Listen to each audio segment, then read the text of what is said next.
박성민 목사의 매일 큐티 묵상입니다. 호세아 10장 1절로 15절입니다.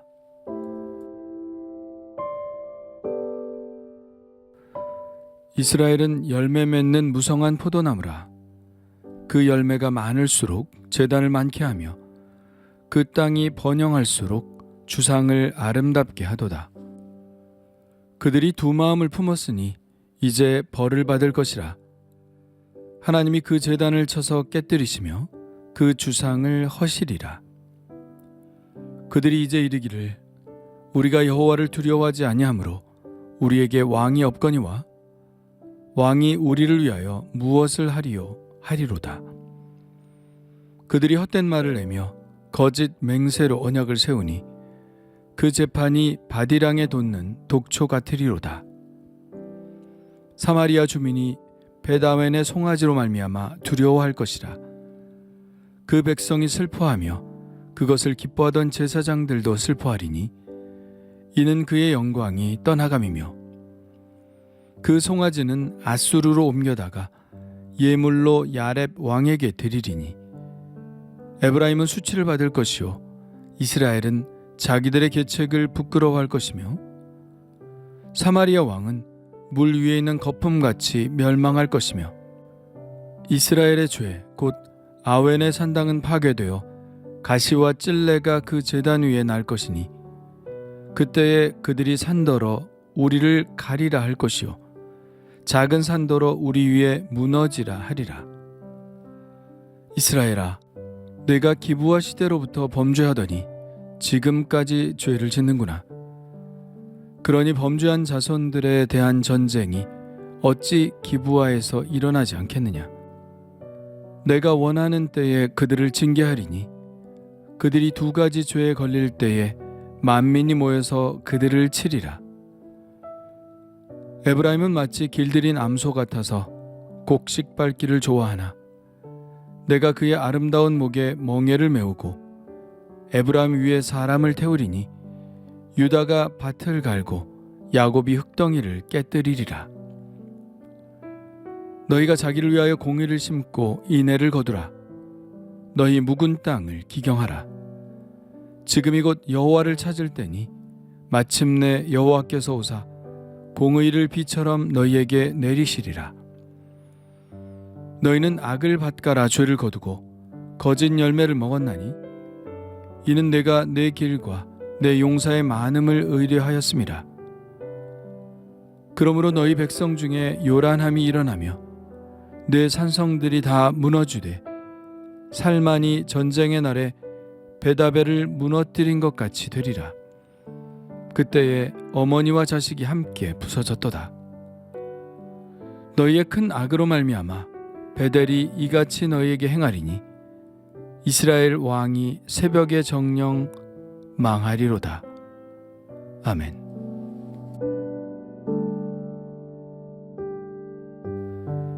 이스라엘은 열매 맺는 무성한 포도나무라고 합니다. 가나안 땅은 젖과 꿀이 흐르는 땅이죠. 그 증거로 민수기에서는 두 사람이 채에 꿰어 맬 정도의 포도송이를 가져왔었죠. 그 땅을 차지할 수 있었던 것은 분명 하나님의 은혜입니다.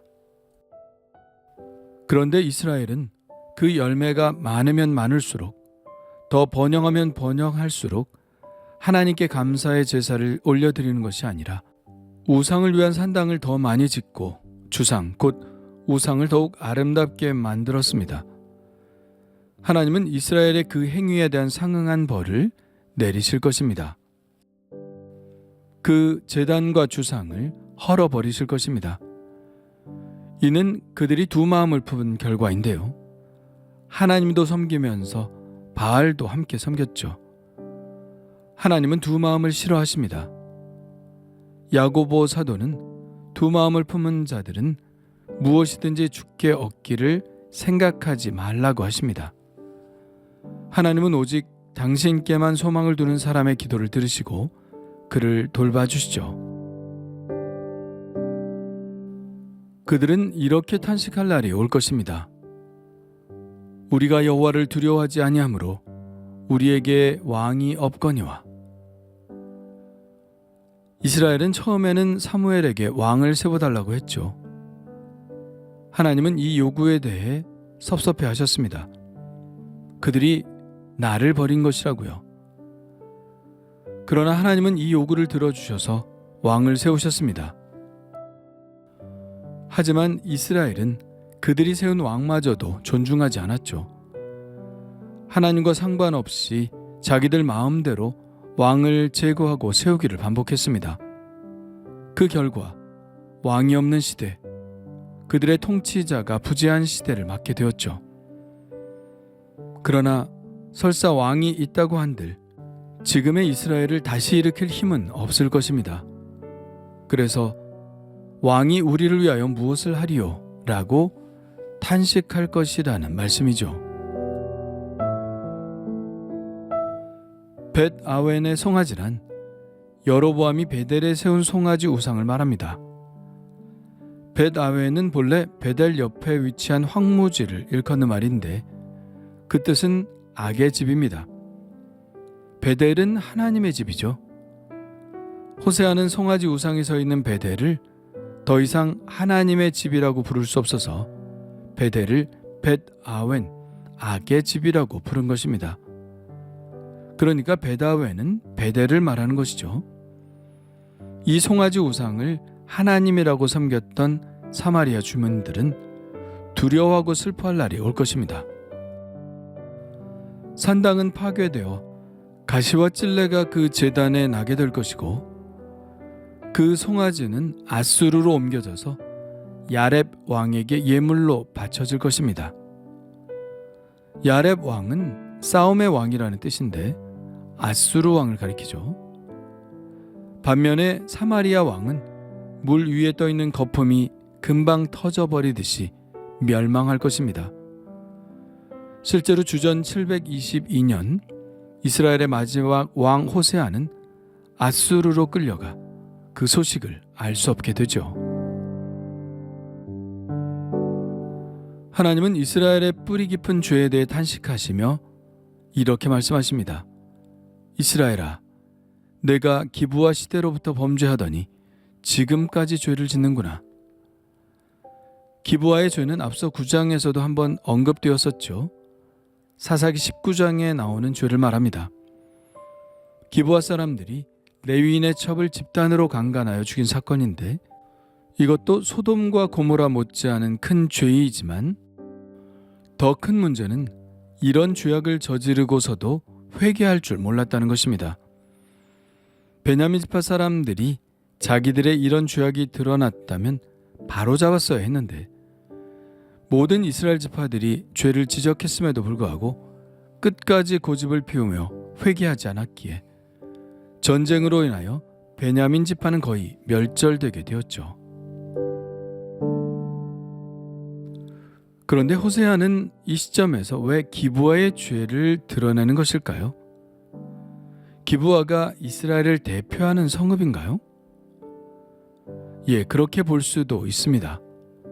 기브아는 이스라엘 초대 왕인 사울의 집이 있는 성읍이거든요. 다윗이 남유다를 대표한다면 사울은 북이스라엘을 대표하는 사람입니다. 그래서 사울의 고향인 기브아의 죄악을 문제 삼는 것이죠. 물론 당연히 사울은 그때 멸절될 뻔했던 베냐민 지파의 사람이고요. 이스라엘의 조상인 기브아의 죄악으로 베냐민 지파가 멸절될 뻔했듯이 이제 그 후손 이스라엘도 죄악으로 다시 한번 파멸하게 될 것이라는 예언인 것입니다. 10절에 두 가지 죄에 걸릴 때에 만민이 모여서 그들을 치리라고 했는데 여기서 두 가지 죄는 갑절의 죄라고 이해할 수 있습니다. 옛날 기브아의 죄가 지금 되풀이되고 있기 때문에 이런 표현을 했다고 볼 수 있겠죠.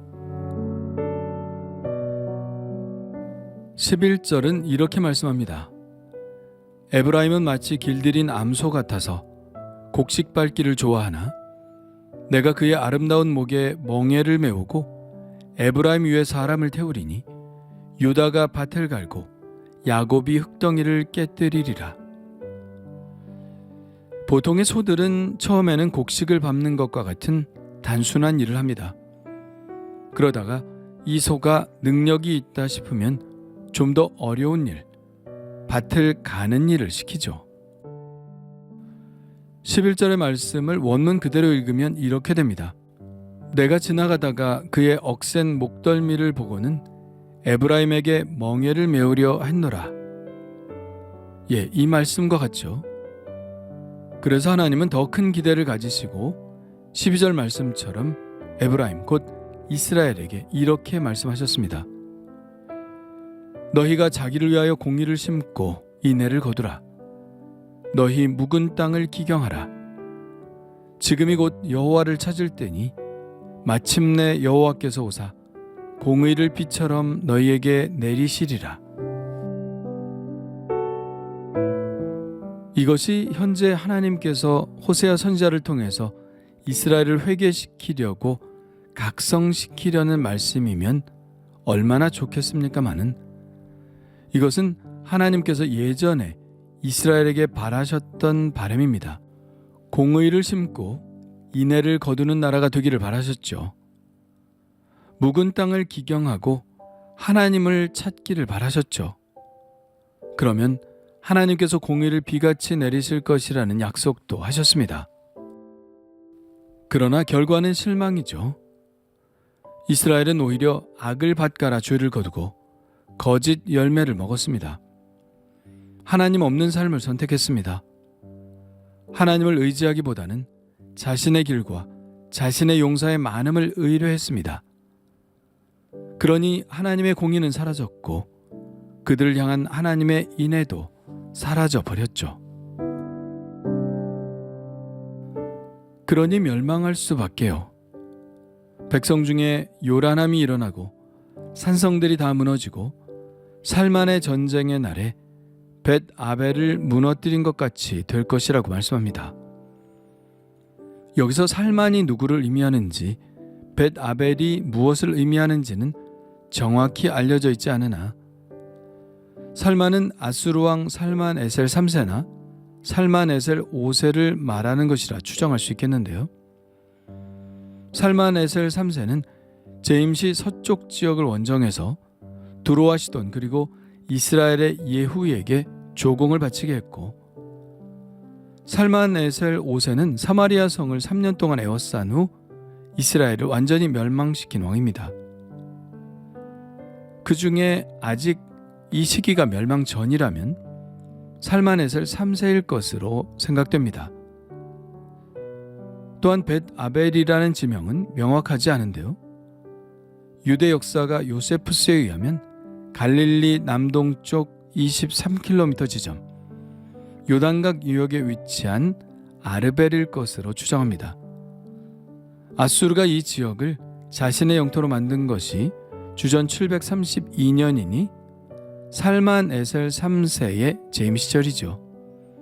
이때 이 지역을 정벌할 때 가차없이 잔인하게 이 성읍을 무너뜨린 것 같습니다. 15절에 드디어 호세아는 매우 단정적인 예언을 합니다. 너희의 큰 악으로 말미암아 베델이 이같이 너희에게 행하리니 이스라엘 왕이 새벽에 정령 망하리로다. 살만이 벳 아벨을 무너뜨린 것이 주전 732년이라고 했는데 이때는 호세아가 이스라엘의 마지막 왕이 되었던 때입니다. 그는 10년을 다스리고 살만 에셀 5세에 의해 정복을 당하게 되죠.